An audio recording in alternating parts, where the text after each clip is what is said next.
Musisi Jering SID tak mau lagi berkomentar banyak terkait kondisi Adam Denny di rutan Bareskrim.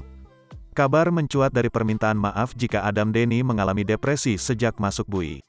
Suami Nora Alexandra itu pun berseloroh agar Adam Denny meminum susu formula untuk menambah imunitas.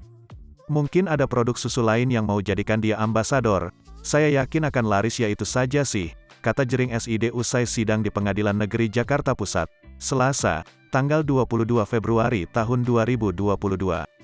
Begitupun kuasa hukum Jering, Sugeng Teguh Santoso yang ikut berkomentar terkait kisruh Adam Denny. Jadi saya mau sampaikan kepada Adam Denny, hidup itu realita bukan sinetron seperti yang dia sampaikan di medsosnya. Di mana ada masalah, di situ ada Adam Denny, kan begitu, timpal Sugeng. Hidup itu realita, rasanya asem, pahit, manis, nano-nano.